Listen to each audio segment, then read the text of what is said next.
Bom dia, pessoal. Tudo bem? Aqui é o Alexandre Fucel, editor da revista Mundo Gel, coordenador aí dos eventos online, eventos presenciais do Mundo Gel. Obrigado a todos que já estão ligados aí no nosso webinar, tá? É um prazer imenso ter vocês para conversar um pouquinho aí sobre novas soluções em drones, né? Como aumentar sua produtividade e reduzir seus custos com novas soluções aí que estão à disposição no mercado, tá? E quero agradecer a Santiago e Sintra Geotecnologias, tá? Por apoiar nossa iniciativa dos webinars, por estar conosco aí para apresentar um conteúdo de qualidade a todos vocês.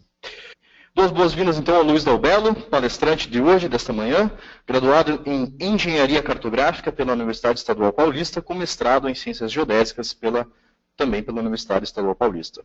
Atualmente, o Dalbello é gerente de vendas de produtos de alta tecnologia e Vantes da Santiago e Sintra. Bom, vamos lá então, Dalbello, conversar um pouquinho aí com o pessoal sobre o tema de hoje. Obrigado, Dalbello, por estar conosco aí para apresentar esse tema. E deixo a palavra aberta a você agora. Vou estar a todo instante assistindo a palestra aí. Se notar alguma coisa, é só me chamar, tá bom? Valeu, Dalbello, agora é com você. Tá ok, Alexandre. Bom dia a todos, bom dia, Alexandre. Bom dia aos participantes. Aqui também está frio, Alexandre, mas vamos vencer o frio e começar a apresentação, né? Então, é sempre um prazer estar mais uma vez aqui com o Mundo Gel, nessa iniciativa bacana que é essa ferramenta de divulgação de conhecimento, de divulgação de novos produtos, através da ferramenta de webinar, que leva a informação a muita gente aí e de uma vez só, né? Então, vou dar início à apresentação. O título, né, Novas Soluções em Drones, aumente sua produtividade e reduza seus custos. Tá? Bom, Santiago e Sintra, todo mundo já conhece, distribuidor exclusivo das marcas Trimble, Spectra, Sensifly, agora Xmobots e Optec. Xmobots para alguns produtos, é a nossa nova parceria. Sempre começo minhas apresentações a respeito de drones, Vantes ou RPS, né? Agora ultimamente o pessoal tem se perguntado, né? Qual é a nomenclatura a ser utilizada, né? Vantes inicialmente era o mais utilizado, depois vieram para mim, eu acredito que o drone seja o apelido, né? Que vem da sigla em inglês aí, zangão, né? Tá mais ligado aos Vantes de asa rotativa, são os helicópteros. Mas a gente pode tratar os Vantes ou RPAS de asa fixa também com esse nome, né? Então, está caindo um pouco no desuso o termo Vante. A ANAC trata como RPAS, como sendo a sigla oficial, né? E é uma sigla em inglês, que vem de Remote Pilot Aircraft System. E numa explicação que eu ouvi da ANAC, eles disseram que manterão a sigla em inglês porque o padrão da aviação como um todo é utilizar essa sigla em inglês. Já existem órgãos públicos, empresas tratando como SARP, Sistema de Aeronave Remotamente Pilotada. Mas acredito que o nome, né, a tratativa mais popular e mais comum é o famoso drone, né? Então a gente também acaba tratando como drone. E a gente divide em soluções de asa fixa e asa rotativa, né? Asa fixa porque a própria asa do equipamento, né, voo horizontal, sustenta o equipamento durante o voo. Os helicópteros a gente trata como Vantes de asa rotativa, ou seja, as hélices são as asas que sustentam o equipamento em voo. Então, eu sempre faço essa introdução, mostro. Não tenho dúvida que os Vantes vieram para ficar. Hoje, muitos eventos, tudo que é apresentação sempre tem alguma coisa relacionada a Vante. É um novo marco, né, de tecnologia. A gente teve estações totais eletrônicas, depois o sistema GPS, depois o sistema GPS RTK, e hoje os drones são ferramentas que vão se tornar fundamentais em toda e qualquer aplicação, e muitas aplicações na área de mapeamento e levantamento. A nossa novidade, né, uma das principais novidades, é a parceria com a empresa Xmobots. Muitos de vocês já devem ter ouvido apresentações, já devem ter ouvido falar. A Xmobots é uma empresa já está no mercado há vários anos. fabricante de drones no Brasil, foi uma empresa totalmente brasileira. Hoje a XMobiles conta com uma infraestrutura bastante sólida, com mais de 30 funcionários, né, com sede própria em São Carlos, uma grande equipe de desenvolvimento e produção e uma grande equipe de suporte às demandas do mercado nacional. Então, uma empresa em que nós podemos, o motivo da Santiago Cintra, um dos principais motivos da Santiago Cintra estabelecer essa parceria com a XMobiles foi justamente esse grande potencial de desenvolvimento e essa grande capacidade de suporte e de continuidade, né, no suporte ao longo dos próximos anos aos clientes, né. O principal produto hoje, nós vamos falar aqui do lançamento da XMobiles. Muitos já conhecem o Echaro, o Nauru, equipamentos para levantamento de grandes áreas, equipamentos excelentes. Hoje nós temos o Arator 5A, que é a novidade no momento, um equipamento bastante inteligente, com características inovadoras, tá? Uma das qualidades desse equipamento, né, e da XMobiles é a alta capacidade de desenvolver, de implementar todos os seus softwares e todas as suas placas, sensores, sistemas de comunicação, todas essas tecnologias aqui no Brasil. Então não é simplesmente um integrador de partes, não se faz apenas utilizar um software pronto, com uma placa pronta, colocar isso tudo junto para operar. Não, eles têm todo o domínio do desenvolvimento dos firmwares, das placas, então podem atuar e permite implementar uma maior inteligência nos sistemas. O Arator já nasce com homologação de rádio pela Anatel. Isso é um ponto muito importante, pessoal, porque hoje não basta apenas você ter o rádio, né, a placa do rádio homologada, né. Na verdade não é hoje, isso é uma questão de legislação, né. Isso não basta ter apenas a placa do rádio ou a estação de controle homologada. O equipamento como um todo ele deve ser homologado pela Anatel, né, não basta ser a placa. Então, a placa interna do equipamento é homologada, mas ela pode sofrer influência eletromagnética dos outros componentes eletrônicos do equipamento. Então, perante a lei, perante a Anatel, esse equipamento ele tem que passar por uma certificação como um todo, o equipamento todo. O rádio interno do equipamento, a estação de controle, né, tudo isso tem que passar por certificação. O Arator já possui essa certificação e também já possui, num determinado nível, o certificado de aeronavegabilidade da ANAC. Tá? Bom, alta resistência a vento, né? Isso é importante. O Brasil tem alguns locais de ventos tranquilos, mas, por exemplo, o Rio Grande do Sul, Nordeste, as regiões do litoral tem um vento mais significativo. O Arator resiste a 45 km por hora. É um equipamento que pesa apenas 3 kg, né? E resiste a uma boa quantidade de vento. Ele é construído em materiais como Kevlar e de Vinicel.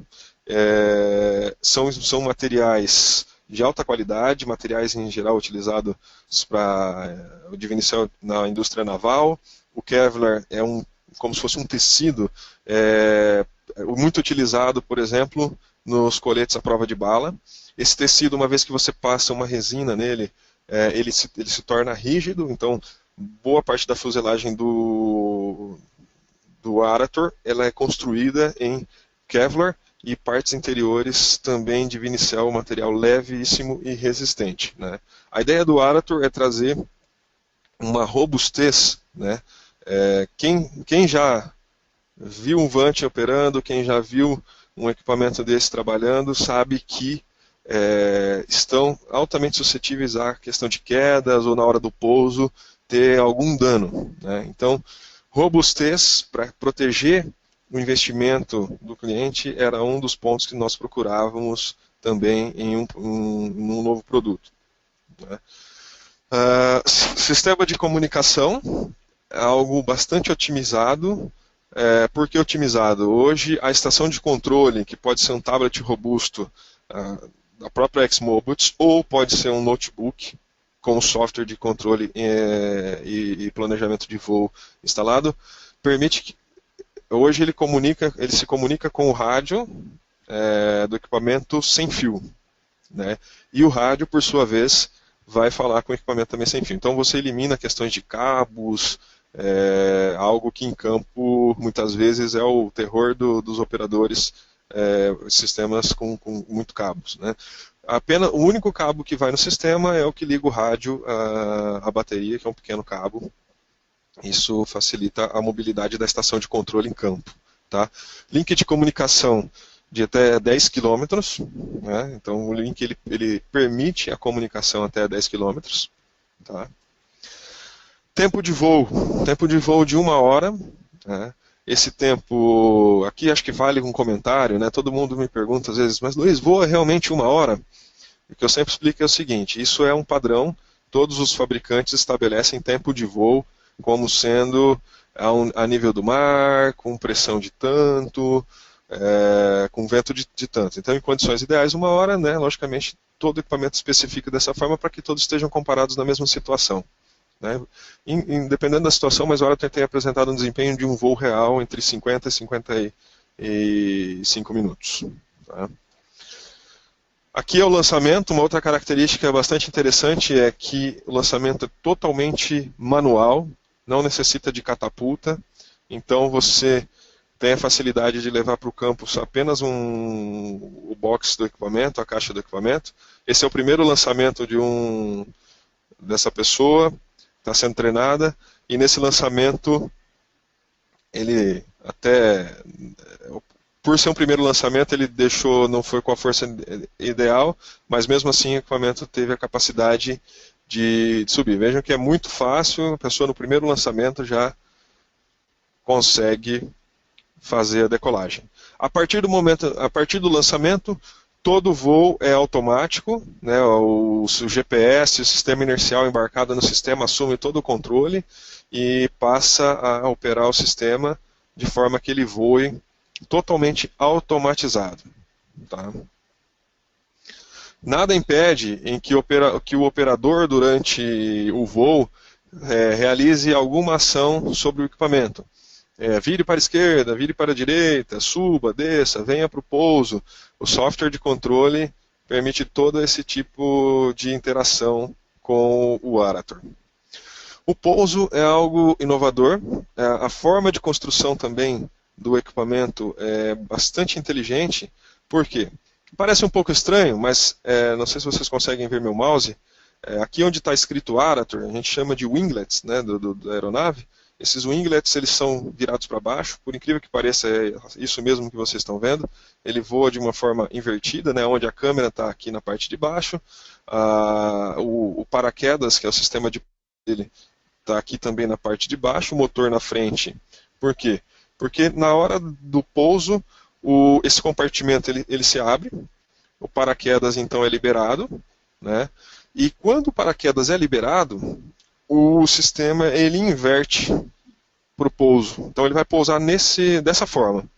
No dorso do equipamento, não existe nada elétrico, não existe nenhuma aresta onde possa entrar poeira, onde pegar uma pedra, onde possa danificar qualquer parte do Arator. Isso é uma característica que permite uma alta durabilidade, uma alta resistência em pousos, né? Então o pouso de paraquedas é algo muito suave, né? muito tranquilo e com uma boa precisão, né? Isso garante que até hoje não existe nenhum acidente onde o equipamento tenha sofrido danos graves, mesmo pousando sobre pedregulhos ou algo mais áspero, né? Então, como que é o algoritmo de aproximação e pouso? Então, vamos assumir que após o término da missão, o equipamento volta para um ponto pré-determinado, que a gente chama de ponto de aproximação para o pouso. Aqui eu vou rodar uma animação que vai mostrar esse procedimento. Após chegar a esse ponto, ele desce em espiral até atingir uma altura de 60 metros. E depois, num ponto desse primeiro ponto, onde ele atingiu a altura de 60 metros, ele se dirige a um ponto secundário, onde a altura de 40 metros ele vai abrir o paraquedas. Por que a altura de 40 metros? Para que ele não tenha muita deriva e para que ele não erre muito o ponto pré-determinado de pouso. Tá? Esses disparos, essa atuação, em que momento ele desce em espiral para o ponto inicial de pouso, em que momentos ele abre o paraquedas, isso é algo totalmente automatizado. Você não precisa disparar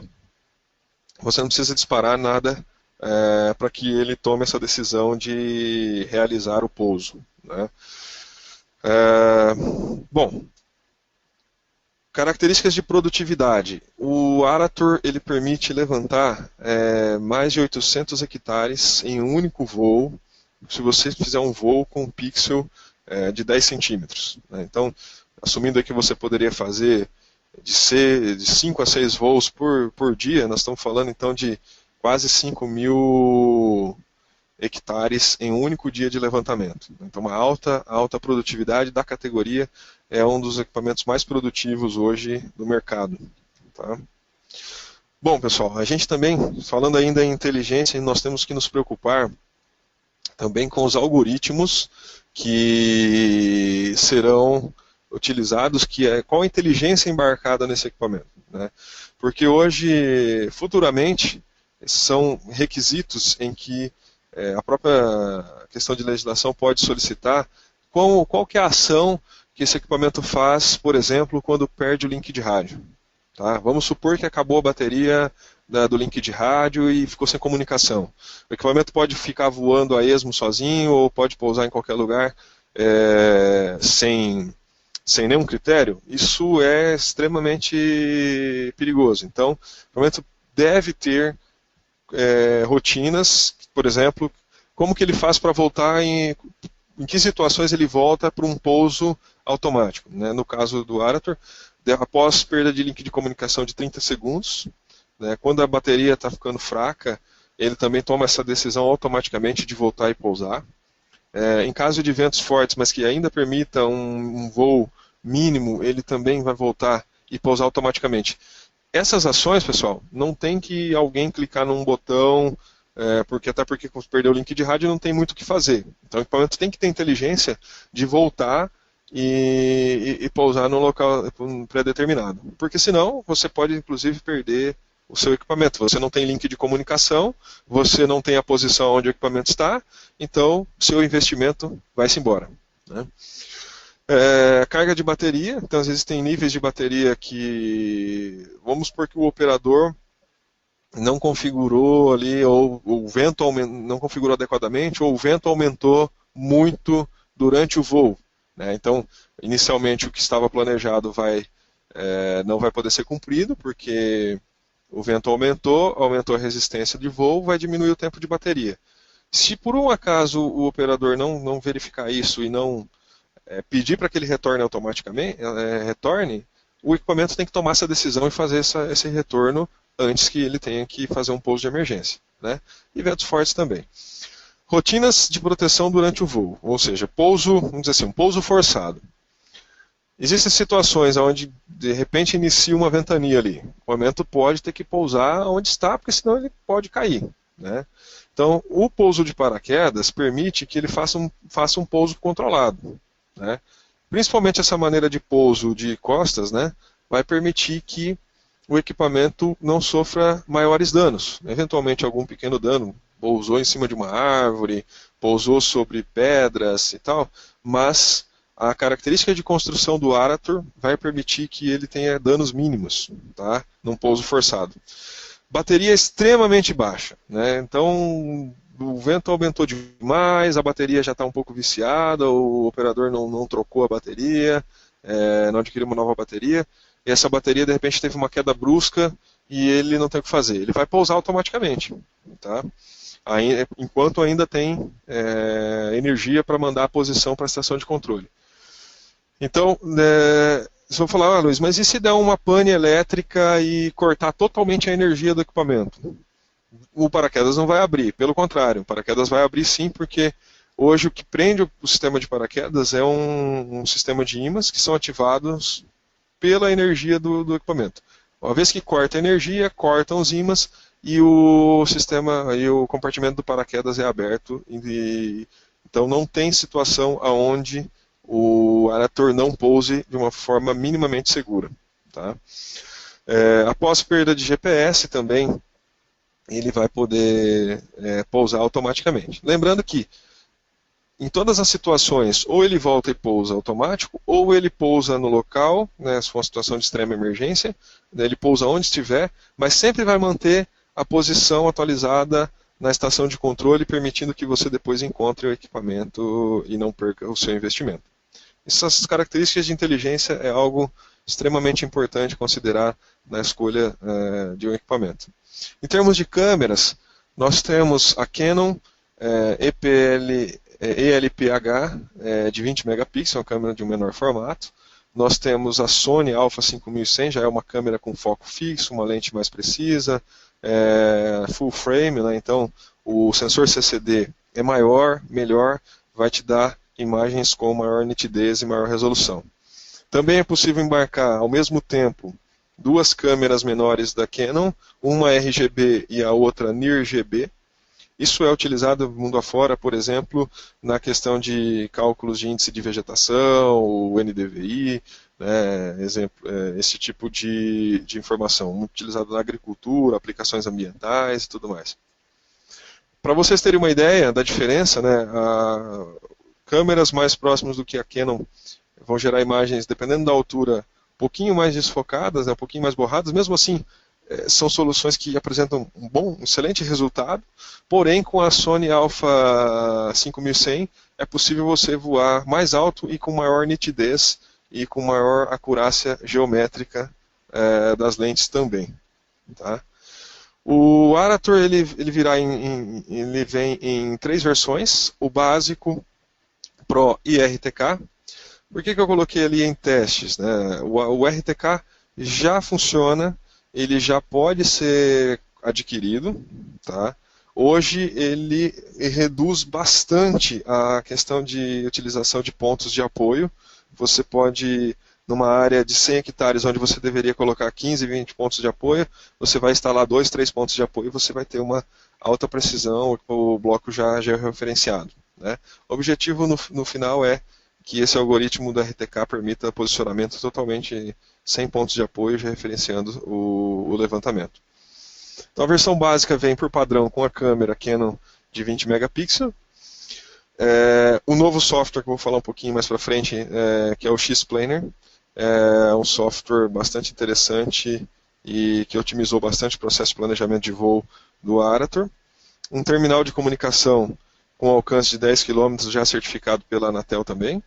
Né? E você tem como opção colocar na versão Basic mais 2 tipos que a gente chama de payloads, né? Mais 2 tipos de câmera. Ou as 2 câmeras embarcadas ao mesmo tempo, sendo que uma tem a NIR, ou a 5100, que teria um pouco mais de precisão. Você pode optar na hora de adquirir. Tá? Na versão Pro, possui tudo que o Basic possui, porém com algumas características a mais. Né? Ele já vem por padrão com a Alpha 5100. Ele possui um sistema GPS com um sistema de segurança a eletrônica desse sistema GPS é melhor, o sistema inercial que acompanha essa também é mais preciso. Tá? Já vem com uma estação de controle robusta desenvolvida pela Xmobile, nada mais é que um tablet com Windows que opera o software de controle. Na versão básica você pode instalar o software no notebook. Tá? Aí a opção, dependendo da aplicação, por quê? Porque se você vai para um lugar de muita poeira, de muita umidade, o notebook pode se estragar mais facilmente. Né? Esse tablet tem uma maior resistência em campo. Tá? Também terminal de comunicação para até 10 km e você também tem a opção de colocar as câmeras RGB e NIRGB. Tá? Depois a opção RTK, logicamente você teria que ter uma base RTK adicional, né, isso para você emitir correções para o equipamento. A ideia é que você posicione o equipamento precisamente durante o voo. Isso aqui é a tela do software X-Planer, um software bastante intuitivo. Nós vamos ter um assistente de planejamento de voo, permitindo que nessa mesma tela você faça toda a configuração, basta desenhar o polígono de interesse, o software já vai calcular para você. Desenhar o polígono de interesse, você tem um mapa interativo que ele vai abrir do Google, que você pode dar zoom, ampliar, ver uma área maior, e você desenhando o polígono, ele vai permitir desenhar as linhas de voo. Lógico que você tem que entrar com resolução, que vai influenciar na altura de voo, e sobreposição. Mas fora isso, ele determina tudo isso. Os pontos de pouso, aqueles 2 pontos que eu mostrei para vocês, que tem que ser definidos para o pouso, ele define automaticamente, você simplesmente seta o ponto final de pouso, ele já abre distância para o ponto auxiliar de pouso, né? E esse software vai permitir, no mesmo software, planejar, transmitir a missão para o equipamento e operar ele durante o voo, né? Bom, isso era a novidade, uma das principais novidades nessa apresentação, o Arator, que eu queria passar para vocês. Nós vamos poder responder perguntas ao final da apresentação. Gostaria de passar para vocês também o IBI, que não sei se todos já conhecem, muitos já devem conhecer, não é tão novidade assim, mas também é um equipamento fantástico, né? Um dos equipamentos mais vendidos no mundo. O IBI vem do nome de abelha eletrônica, né? Electronic Bee, em inglês bee seria abelha.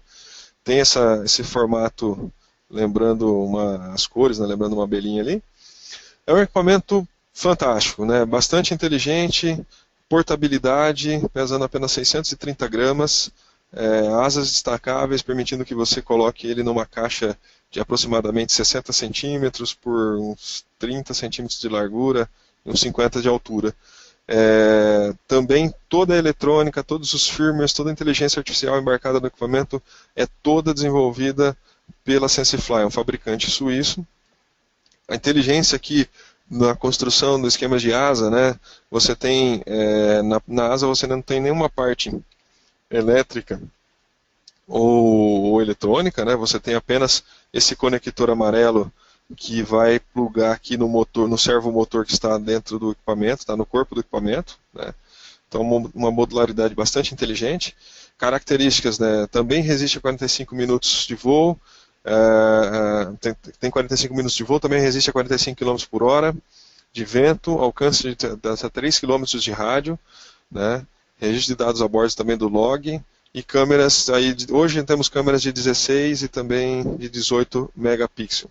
Vai permitir recobrir áreas de 1 até 10 km² em um único voo, dependendo da altura.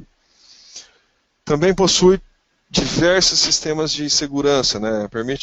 Você permite configurar limite de área onde você vai voar, você permite configurar uma altura máxima de voo, ele te dá notificações de vento forte, notificações de sinal GPS, permite voltar em caso de vento forte e pousar automaticamente, permite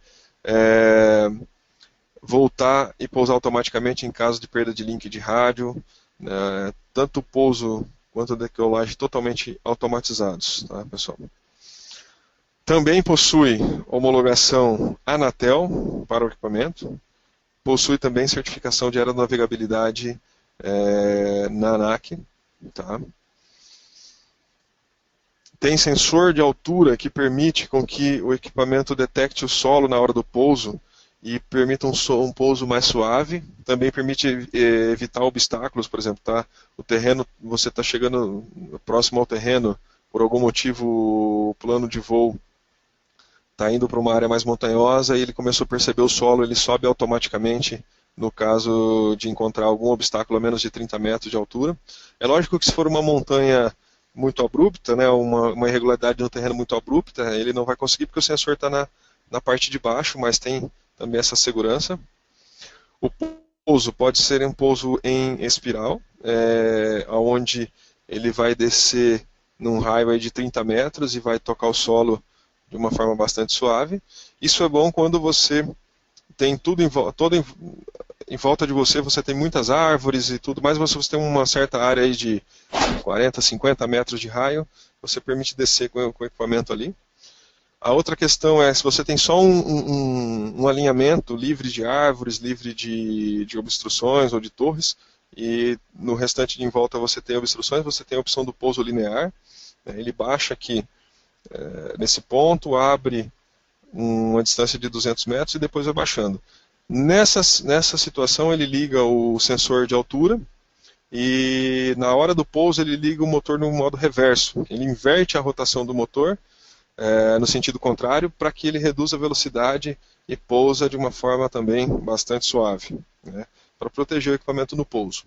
Lançamento também totalmente manual, né, automatizado, não necessita catapulta também.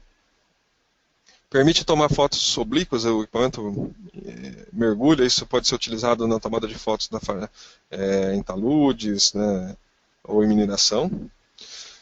Também temos uma versão do IBI RTK, algo que funciona muito bem no IBI, permite que você obtenha precisões posicionais de até 5 centímetros sem pontos de apoio, né? Então a ideia é essa aqui, quando você não tem RTK embarcado, cada fotinha dessa aqui que é tomada, ela tem um erro de 3 a 4 metros, 5 metros, de até 10 metros, dependendo da situação. E quando você processa o bloco até fica homogêneo. Quando você mede uma distância no bloco, essa distância tem um erro de 4 a 5 centímetros. Mas às vezes o bloco todo pode estar deslocado, não está georreferenciado a uma posição, a um sistema de coordenadas, como por exemplo o SIRGAS. Quando você tem o RTK embarcado, você elimina então a necessidade de colocar os pontos de apoio, essas marcaçõezinhas aqui em vermelho que eu coloquei, e você tem um voo onde cada foto já é posicionada a nível de 2 ou 3 centímetros, ou seja, no final o seu bloco também já vai estar preciso posicionado a um sistema de coordenadas. Tá? Bom, pessoal, a respeito de equipamentos, era isso que eu tinha para falar. Agora eu vou falar um pouco de algumas características do levantamento com VANT, a comparação com relação à topografia convencional, algumas aplicações, né, que já são realizadas aí mundo afora. Né? Um slide que eu sempre coloco é esse aqui. Vamos imaginar que essa linha cinza aqui, toda irregular, seja o nosso terreno. Tá? E na topografia convencional, muitas vezes se faz seções de 20 em 20 metros, de 10 em 10, ou uma malha regular de 2 por 2 metros, depende muito da aplicação, muito do levantamento que se deseja obter. Mas quando você faz um levantamento dessa forma, por mais que o topógrafo, né, ou o engenheiro tente detalhar o terreno, pegando linhas de quebra, pegando pé, crista de taludes, sempre alguma irregularidade fica. Então, se eu faço seções de X em X metros, eu vou ter imagine que aqui eu tenho essas posições onde eu tracei essa linha pontilhada, sejam seções realizadas, eu vou ter o meu terreno representado por essa linha vermelha, então. Aqui está um pouco exagerado, mas vejam que sempre a gente acaba ou deixando de representar ou superestimando uma irregularidade do terreno. Né?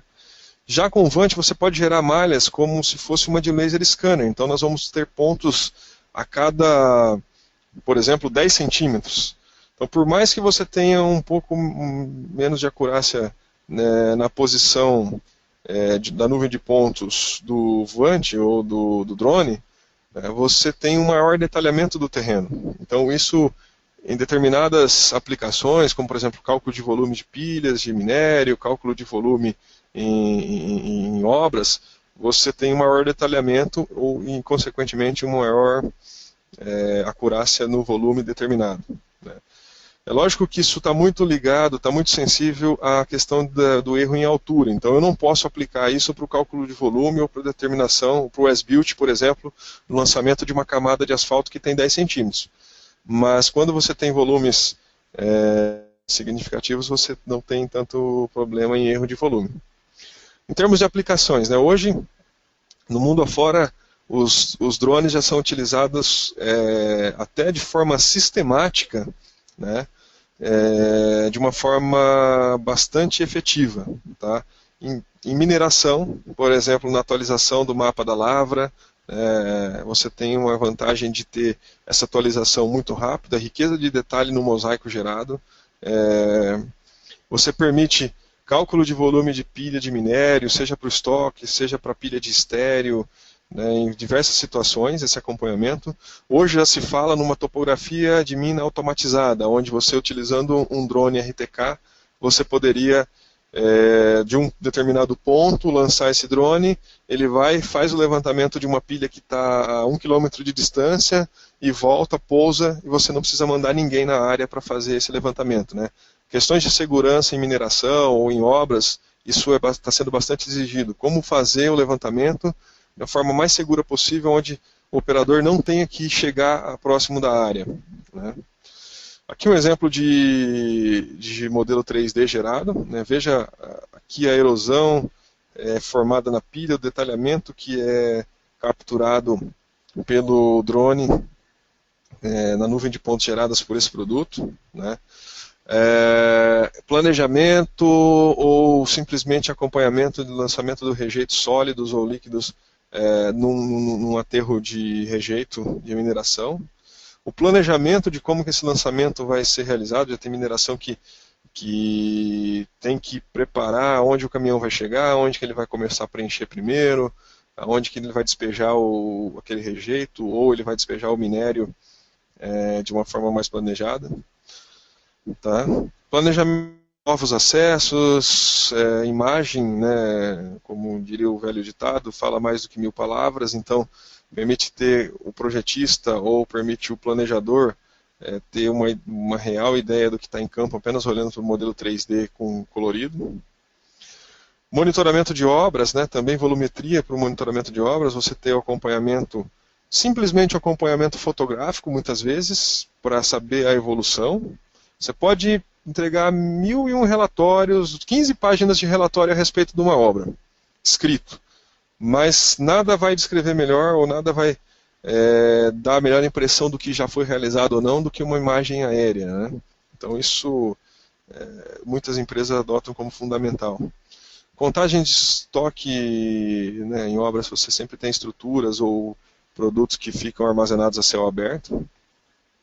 Construção, né, a visualização da obra como um todo, a topografia da obra, cálculo de volume, né. Monitoramento, o pessoal também tem feito monitoramento de aterro sanitário, volumetria de aterros sanitários, do quanto mais de lixo foi lançado ali, áreas que já foram desativadas, que tem que ter recobrimento vegetal, para ter documentação disso, ou áreas que está sendo começado a lançar os resíduos, né. Aplicações em rodovias, você tem desde o planejamento até um pré-projeto, você pode utilizar o drone para o as-built, por exemplo, para um voo. E vamos imaginar que você tem lá taludes e que você precisa fazer o as-built da inclinação desses taludes e quantidade de taludes que deveriam ser colocados, como que foram construídos os acessos em rotatórias, como que está a sinalização, se foi implantada realmente toda a sinalização. Então isso hoje o drone pode ser utilizado, né? Monitoramento ambiental, monitoramento de reservatórios d'água, se está tendo aumento de algas, se está tendo invasão nas margens, enfim. Parcelamento do solo, né, qual que é a avaliação do uso do solo, né, para finalidade, por exemplo, de fazer um cadastro da área de mata ciliar, ou o que deve ser mantido, o que deve ser... Aqui nesse mapa, por exemplo, tem uma área que está deficiente, que tem que ter uma área de restauração, então foi mapeado aqui com o drone para ser feito a reconstrução, né, o replantio dessa área nativa. Monitoramento de desastres, né, por exemplo, o rompimento de uma barragem pode ter um voo aí na sequência desse rompimento e avaliar rapidamente qual é a área afetada, resposta para dar subsídio também, por exemplo, a empresas, a instituições a bombeiros, a quem vai fazer o resgate, a quem vai trabalhar na recuperação dessa área, né? Cultivo de eucalipto e pinos, né? Tem hoje uma diversidade de aplicações nessa área, mapeamento pré-plantio, logística e gerenciamento de áreas de plantio, modelo digital do terreno para o planejamento do plantio, análise de sobrevivência, né? Quantas mudas, quantas mudas de eucalipto sobreviveram ou falharam, que tem que ter um replantio, checagem do alinhamento de plantio, análise após o corte, né, cálculo do volume de pilha de madeira, monitoramento em e mapeamento de erosões, né? Aqui eu tenho algumas imagens a respeito dessas aplicações. Inicialmente você pode fazer um mapa da área, né? Se tem vegetação que tem que ser suprimida ou não, qual que tem que ser o preparo do solo, quais os acessos têm que ser construídos. O mapa de declividade, para que você possa planejar, por exemplo, até qual o nível de inclinação, né, das áreas, para que você estime aonde pode ser feito um plantio mecanizado ou não, ou seja, posteriormente tenha corte mecanizado, onde pode chegar caminhão ou não para fazer a extração da madeira depois, né? Atualização cadastral da área plantada, então você tem lá inicialmente essa linha amarela que representaria a área projetada inicial de plantio, mas depois a área realmente plantada não foi aquela, então tem o sobrevoo, tem ali a atualização da base de áreas plantadas. Isso permite que tenha a exata estimativa de produção final, né? Dali a 5 anos o proprietário vai cortar a madeira e ele quer saber exatamente quanto que ele pode produzir, né? Análise de sobrevivência, verificação de danos, né, à floresta devido a tempestades, tombamento de eucalipto que pode acontecer, roubo de madeira, por incrível que pareça, o pessoal vai lá e corta a madeira no meio da floresta, então pode ser identificado com essas imagens aéreas. Tratamento de erosões, né, verificar essas erosões, tomar uma ação sobre elas. As empresas que têm esse manejo florestal têm essa necessidade. Saber quanto de madeira eu tenho empilhado para ser carregado em campo, então a cubagem desse volume de madeira em campo é algo que pode ser feito também. Pontos positivos que têm sido notados nessas aplicações: aumento de produção, atualização mais rápida, versatilidade, né, avaliação em tempo real da operação, praticamente em tempo real, né? Então imagina que você volta de campo com uma situação e apresenta para um gestor. Nada melhor do que você apresentar junto um mosaico da área mostrando a situação de campo, né? Economia de até 30% nos custos de levantamento das atividades, como contagem de falha, como verificação de alinhamento, verificação de mato-competição no plantio. Reduz riscos em campo, né, permite acessar áreas difíceis, elimina revisita a campo, e a análise da imagem, como eu já falei, aumenta muito a capacidade de interpretação. Algumas dessas características, revisita a campo, isso pode ser generalizado para outras aplicações, não só para a área de manejo florestal, né? Pessoal, já tem vários testes realizados mundo afora, né?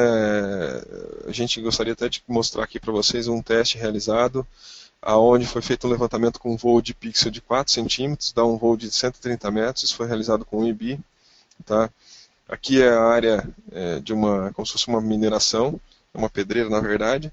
Foi realizado um voo com 130 metros de altura, foram coletados pontos de apoio, mas também foram coletados alguns pontos para que a gente pudesse comparar a coordenada levantada com o sistema RTK e a coordenada apresentada quando você extrai esse ponto no mosaico ou na nuvem de pontos do drone. Vejam que aqui é uma ilustração, né, do voo, já é a nuvem de pontos pronta no software. Tá? Também nós selecionamos algumas pilhas, foram selecionadas algumas pilhas de minério, onde foi comparado o volume calculado com o VANT versus o volume calculado, por exemplo, com laser scanner e topografia convencional. Então, em termos de resultado relacionado ao volume, nós temos a seguinte comparação. Volume gerado pelo modelo topográfico com levantamento RTK, esse aqui. Né, isso aqui a gente tem as discrepâncias em termos de valor e depois em percentual. O laser scanner gerou esse volume e o IBI gerou esse volume. Tá? Quando a gente compara VANT com GPS, com topografia convencional, a gente tem uma diferença em torno de 1%, 2%. Quando nós comparamos o VANT ao laser scanner, essas diferenças caíram drasticamente. Então, 0,26%, 0,11%, 0,13%. Lógico que isso tudo depende muito da forma da pilha, quão irregular ela é e tudo mais. Né? Outros testes, outras pessoas que fizeram testes apresentaram discrepâncias máximas entre Vant e laser de no máximo 2 a 3%. Tá? Mas aqui apresentou tudo abaixo de 1%. Quando a gente compara GPS ao laser, a gente tem essa diferença um pouquinho maior. Vamos pensar o seguinte: se o laser é hoje o que tem maior capacidade de detalhamento, com maior precisão posicional de cada ponto levantado pelo laser, né, ele seria a nossa referência. Então isso quer dizer que o Vant está muito próximo da referência que é o laser scanner. A diferença é muito pouca, muito pequena. Né? Quando você compara topografia convencional ao laser, essa diferença dá maior. Então aqui fica a conclusão que para muitas situações o drone é o que mais se aproxima do laser scanner, o que mais detalha o terreno. Isso ainda em algumas situações é um paradigma a ser vencido, mas não existe só esse teste. Vocês vão ver artigos internacionais, vocês vão ver diferentes empresas que já realizaram testes e os valores se aproximam, tá? Os valores são muito próximos. Aqui é mostrando o que a gente tem, não sei se dá para ver direito, mas os pontos ficaram um pouquinho apagados aqui, mas o levantamento feito com RTK. Então pega pé, pega a crista e algumas irregularidades ali. Então você tem... Vejam que tem pontos que não são cobertos por pontos. Né? Com o laser scanner a gente tem uma maior cobertura de pontos, tem um maior detalhamento da pilha, pega algumas irregularidades, porém, dependendo de onde você posiciona o laser, você também pode ter algumas sombras. Quando você faz o levantamento com o Vant, e como você pega de cima, você tem até uma maior completeza nos dados levantados do que até o próprio laser scanner, dependendo da situação. Então você tem aqui áreas... nesses exemplos aqui, áreas em vermelho que eu pinto aqui, são áreas onde não tem cobertura ou detalhamento, né, de pontos. Aqui é a mesma coisa. Aqui é o modelo o mesh, né, o modelo triangular. Vejam aqui que quando a gente compara laser com Vant, as nuvens de pontos se entrelaçam mais e você tem uma maior proximidade delas, né, de uma nuvem com a outra, de um modelo tridimensional com o outro. Vant comparado a GPS ou laser comparado a GPS, você tem áreas onde um modelo sobressai mais do que o outro, ele fica muito diferente do outro aqui, não tem uma maior conformidade. Né? Aqui uma outra situação, onde a gente tem áreas descobertas de detalhamento, né, área com um pouco de detalhamento. No laser também ocorre algum ponto de sombra. E no Vant você tem maior cobertura de pontos, porque você está pegando de cima. Né? Então, isso aqui é uma imagem, é um print, né, de tela, isso é como se fosse um modelo, uma foto 3D, parece uma foto, mas é um modelo 3D da pilha, né, isso mostrando o nível de detalhamento. Veja aqui esses dois morrotes aqui, bem detalhados, né? Olha essas reentrâncias na pilha aqui. Muitas vezes o que faz, o topógrafo passa aqui com o pé da pilha, e às vezes ou às vezes entra aqui detalhando, mas não consegue pegar todos os detalhezinhos com o bastão do GPS ou de uma estação total. Né? O outro detalhe é que você tem que ficar andando sobre a pilha, né? Então isso hoje é proibido em muitas obras ou muita mineração. Tá? Aqui é um outro teste, esse outro teste também mostra resultados bastante parecidos. Essas pilhas aqui foram levantadas com GPS e com o Vant. Aqui é o modelo 3D da pilha gerado com o Vant.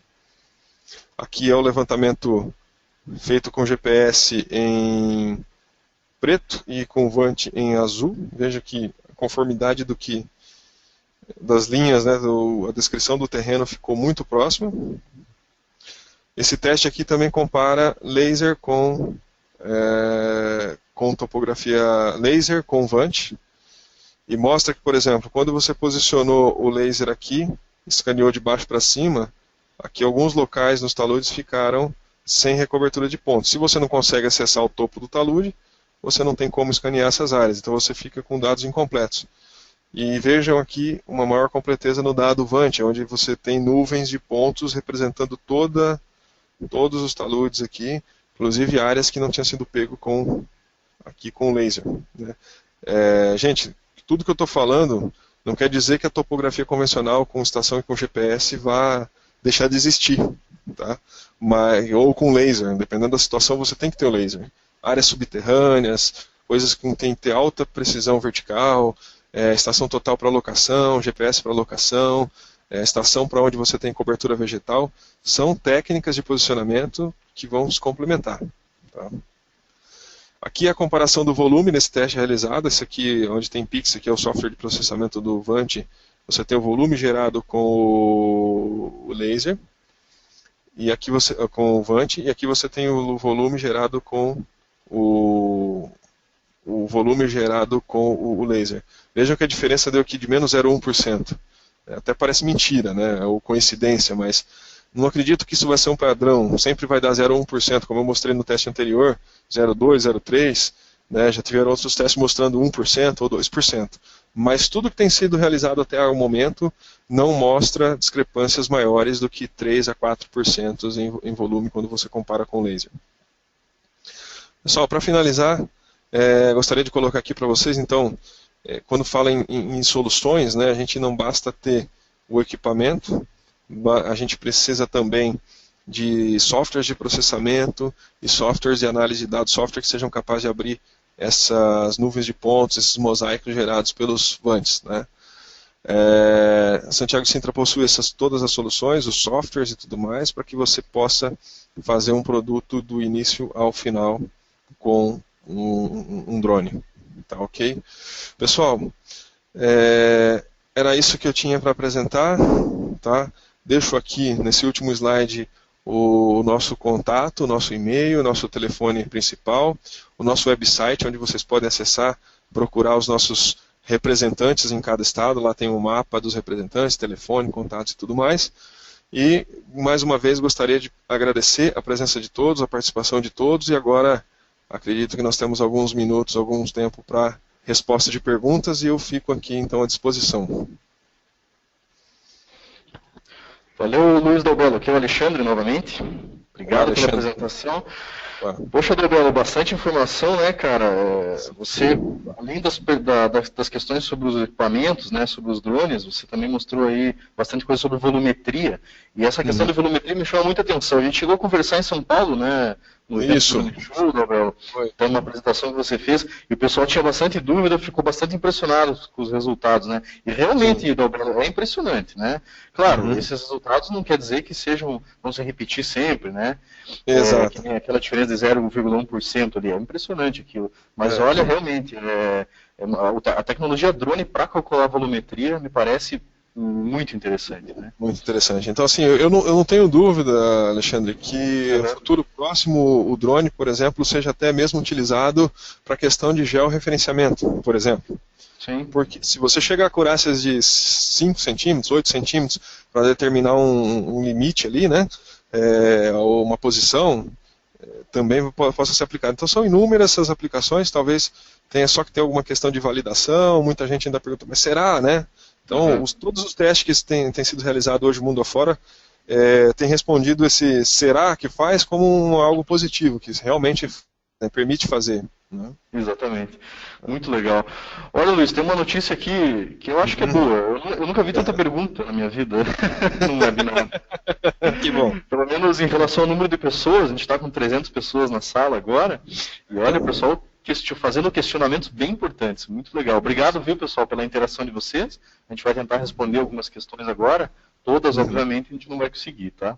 Vamos começar aqui pelo Aratur, então, Luiz, né, que foi o primeiro tema que você trabalhou. Certo. O Fábio Castro gostaria de saber se o Aratur leva mais de uma câmera ao mesmo tempo. Bem simples a pergunta. Sim. Dependendo da câmera. A Canon, como eu mostrei lá, é aquela soma realmente. Leva as duas Canons ao mesmo tempo, né? É de menor formato.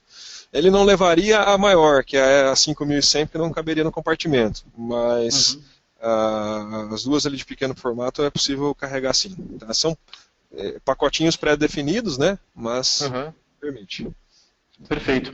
O Kenny gostaria de saber se o Aratur pode embarcar outras câmeras que não aquelas que já o acompanham nos pacotes.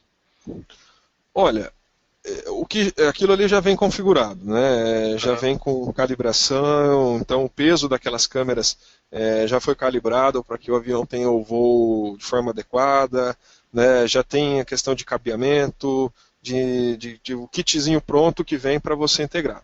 Né? Uhum.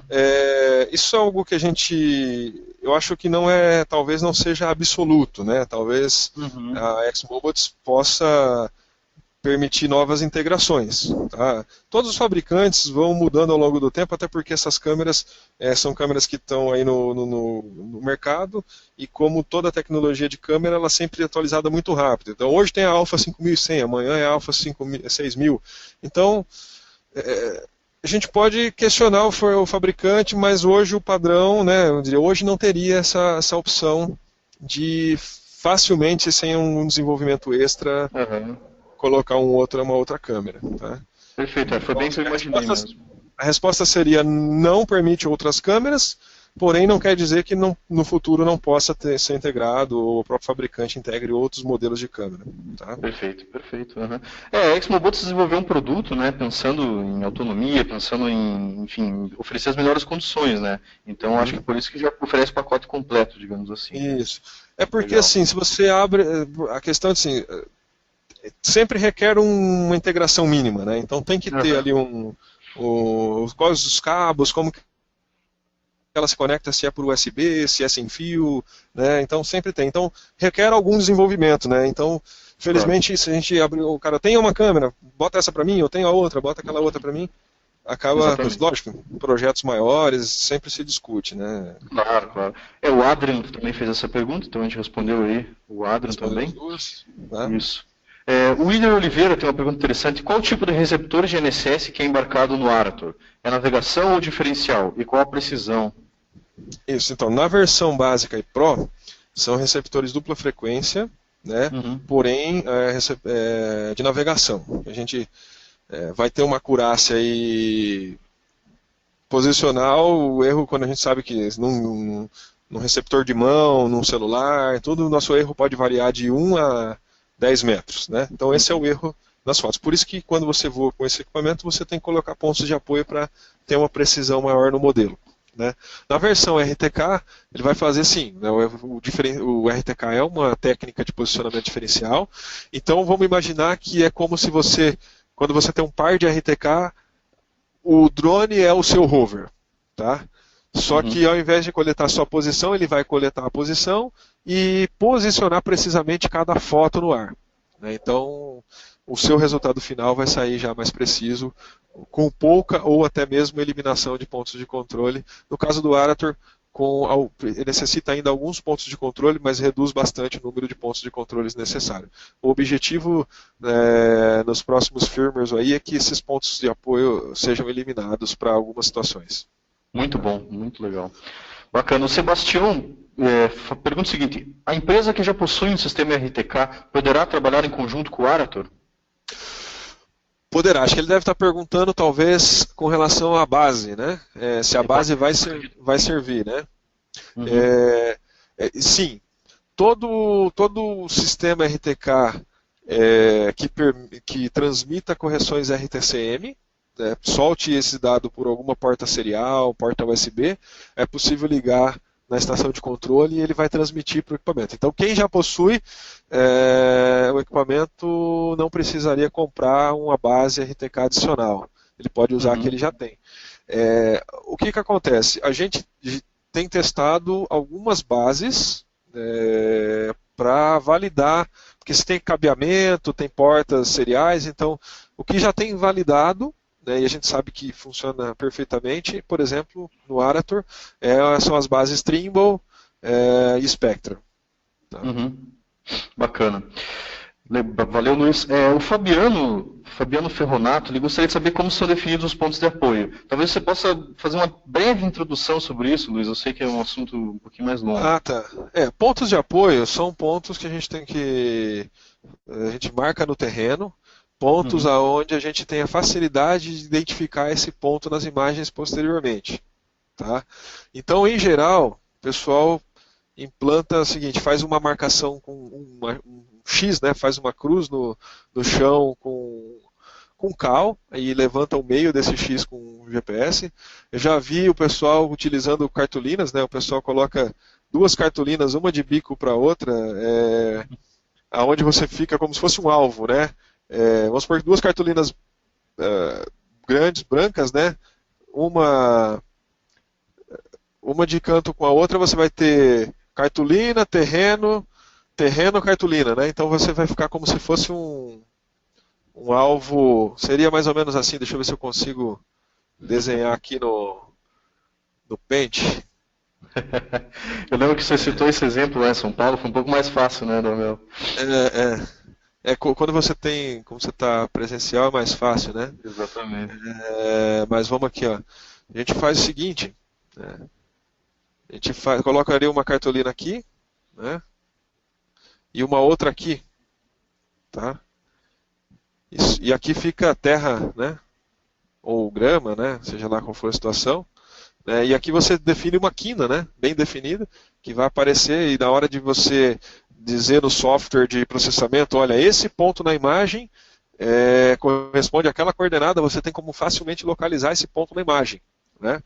E tem N formas, já vi gente colocando aí, faz um recorte de um compensado de madeira e coloca pintado ali, né? Ou leva um alvo impresso, enfim, tem várias formas de você instalar e sinalizar.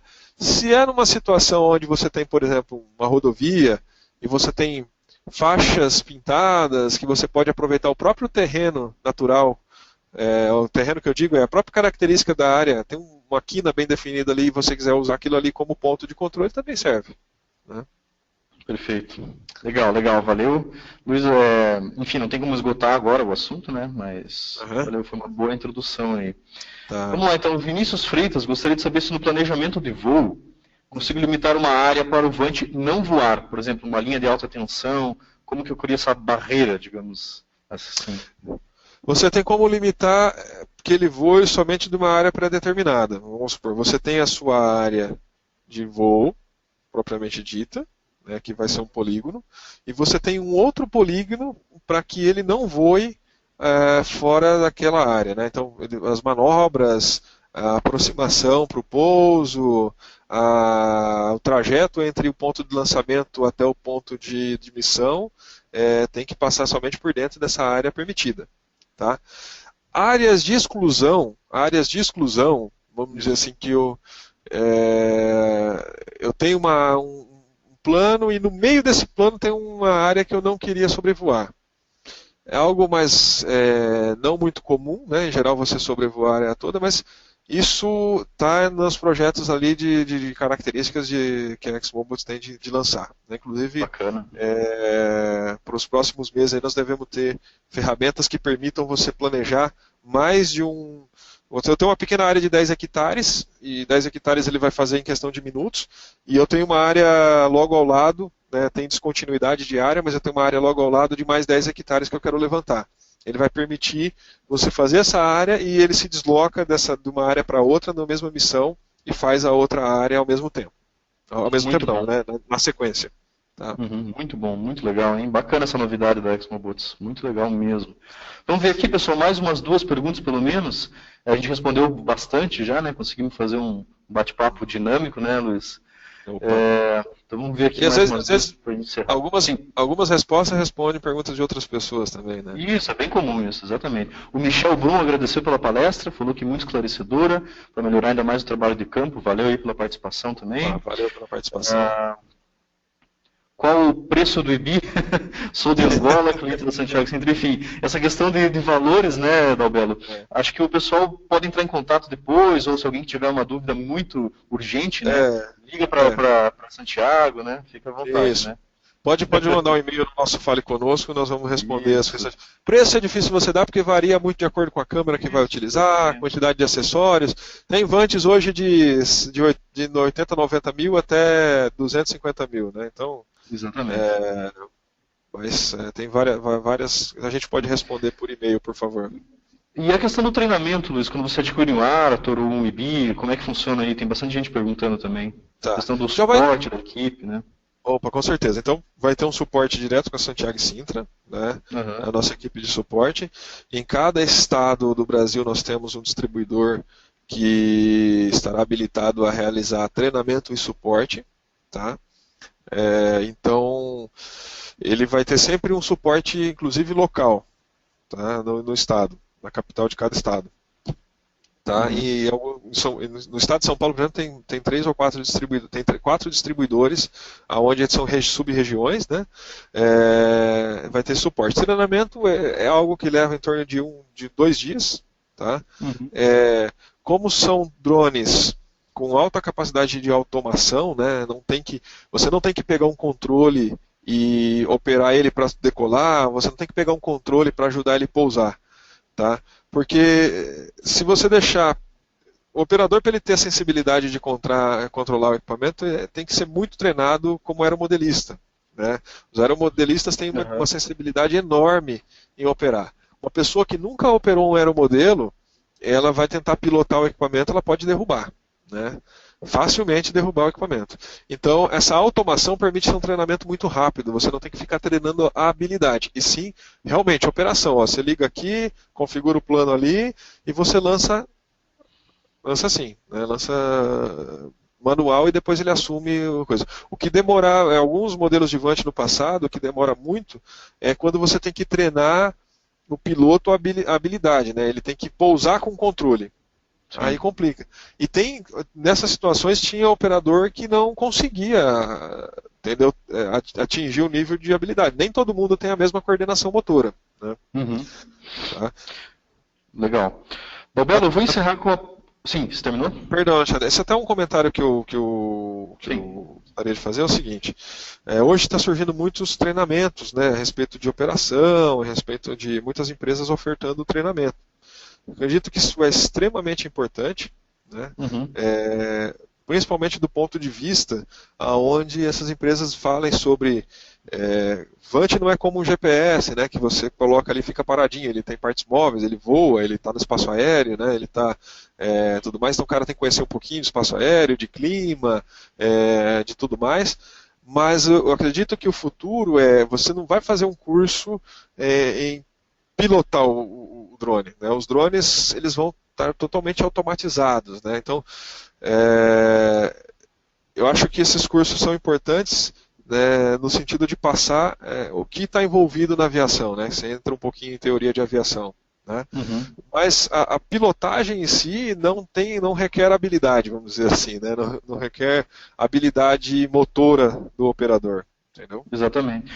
O que eu gostaria de ressaltar só, Luiz, se você me permite, é que o piloto, o operador sempre vai ter que ter a capacidade de interferir no voo, né? É isso que a ANAC, os órgãos reguladores vão exigir, né? Mas o voo vai poder ser automatizado até por mais questão de ser mais segurança e mais precisão também, né? Essa é a interpretação da ANAC, né? A gente participa, e a Santiago está prezando muito por essa questão de legislação e tudo mais, a gente segue tudo que se indica ali.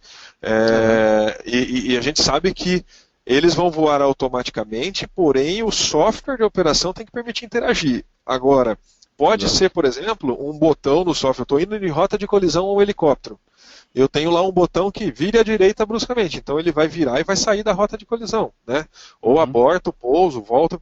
O que não pode existir, mas acho que nenhum fabricante está fazendo isso, né? O que não pode existir é algo que depois que você lança, ele não tem mais como o operador atuar sobre ele. Né? Exatamente. Isso não pode. E outra coisa é a seguinte, né? Aquela questão do rádio que eu comentei. Por que ele tem que ter inteligência de retorno automático? Porque se por algum motivo pifar o link de rádio, ele vai virar um drone totalmente automático, porque aí você não tem como interagir. Né? Um drone selvagem. Um drone selvagem. Ele tem que ter uma inteligência para voltar. Né? Exatamente. E tudo que se prevê aí é que se não tiver essas inteligências não vão ser autorizados para voo. Né? Exatamente. Legal, Luiz, bacana, hein? Gostei do nosso debate, foi legal. Pessoal, muita gente participando, né? Seria legal se vocês também pudessem estar falando, né?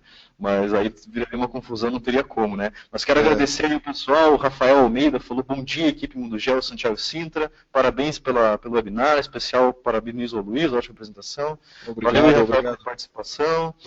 Bastante gente aí agradecendo, então espero que vocês tenham gostado aí desse momento, pessoal. Foi bem interessante mesmo, né?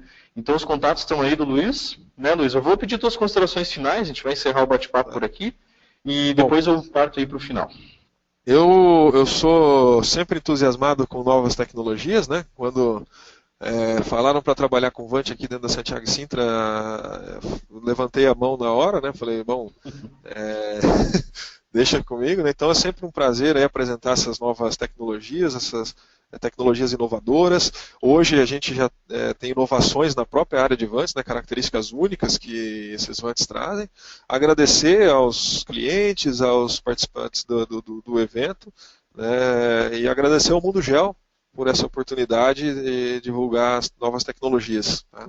Um grande abraço para todo mundo e bom final de semana. Obrigado, Luiz Dalbello, mais uma vez.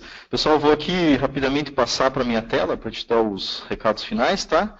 E daí eu já encerro o seminário online.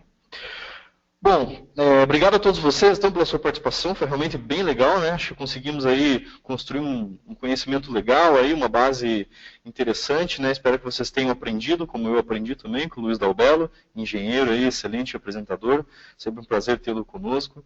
Então, pessoal, aqui estão os recados finais, né? Vocês terão a gravação disponível, tá? A gente vai mandar por e-mail as orientações de como acessar a gravação. E também na próxima semana a gente vai mandar a vocês os certificados de participação, ok? Serão gerados aqui pela equipe da Mundo Gel em seu nome, então, e enviado ao seu e-mail. Se alguém tiver alguma dúvida, é só entrar em contato aqui com a equipe da Mundo Gel, tá bom? Bem, pessoal, rapidamente eu quero falar a vocês, antes de liberá-los para o almoço, sobre os nossos próximos eventos aqui por parte da Mundo Gel. Tá? Então, na página de webinars, vocês sempre conseguem conferir os materiais dos eventos já realizados e também a agenda dos próximos seminários online, tá bom? Vou mostrar aqui rapidamente meu navegador. Essa é a página de webinar, vocês conseguem ver os nossos próximos eventos e a gente tem a partir da próxima semana já, pessoal, o Drone Show Online, tá? Uma oportunidade aí imperdível para quem não foi ao Drone Show em São Paulo, tá? Ou para quem assistiu um curso, né, e não conseguiu assistir um outro, né, pois estava tendo conflito de horários. Então, a gente está aí com as inscrições abertas, tá? São vagas limitadas, ok? As turmas, então, têm vagas limitadas para que a gente consiga esgotar os assuntos, né, fazer todas as perguntas, não deixar ninguém com dúvidas, tá bom? Então, pessoal, todos estão convidados a participar do Drone Show Online. Na semana que vem, teremos 2 cursos, tá? Um na terça e outro na quinta-feira. Um sobre introdutório, né, de tipos de aplicações, e outro sobre drones para agricultura. Então, esses 2 serão já na próxima semana, tá, pessoal? Então, eu abri aqui a página, droneshowla.com/droneshow-online, tracinho 2016, eu vou colar aqui no chat para vocês, para ficar mais fácil para vocês, tá? Então, acessando essa página aí que eu coloquei no chat, você consegue acessando esse link que eu coloquei no chat, você consegue acessar a página do Drone Show Online, tá? São cursos completos, cursos que vão durar o período da tarde toda. Então, né, por isso e outras razões que eles exigem um pouco de investimento aí por parte dos participantes, né? Mas vale bastante a pena, são instrutores renomados, aí, eles são grandes especialistas que atuam há muitos anos no mercado e com tecnologia de drones, tá? Então vale bastante a pena vocês participarem, viu, pessoal? Então são 4 cursos, né? Tá? Drones, tipos de aplicações, pilotagem de drones, drones para agricultura e drones para mapeamento. Né? Se alguém tiver alguma dúvida, pessoal, entre em contato conosco, tá bom? Vale bastante a pena participar, são cursos muito bons, os instrutores são de muita confiança e com muito conhecimento para compartilhar. Inclusive, o Giovanni Amiante, ele é o diretor-presidente, né, da empresa Exmobots, que tem uma parceria aí comercial com a Santiago Sintra Geotecnologias. Né? Então, ela tem grande conhecimento aí em drones para agricultura, um curso muito bom, né, que vai acontecer aí no dia 21 de junho. Então, vale bastante a pena vocês se programarem para participar, viu, pessoal? São cursos muito bons mesmo, tá bom? Então, aqui estão as opções de participação. Qualquer dúvida, vocês podem entrar em contato com a equipe da Mundo Gel. Combinado, pessoal? Estamos à disposição de vocês aí para conversar. Bem, obrigado a todos pela participação. Foi bem interessante esta manhã de hoje. Agora estão todos aí liberados para o almoço. Brincadeira, né? Mas fiquem à vontade. Então, tenham uma excelente sexta-feira, um excelente final de semana. E qualquer coisa, a equipe da Mundo Gel está à disposição. Tá bom, pessoal? Um abraço a todos. Desejo a todos aí um excelente almoço. Valeu. Tchau, tchau.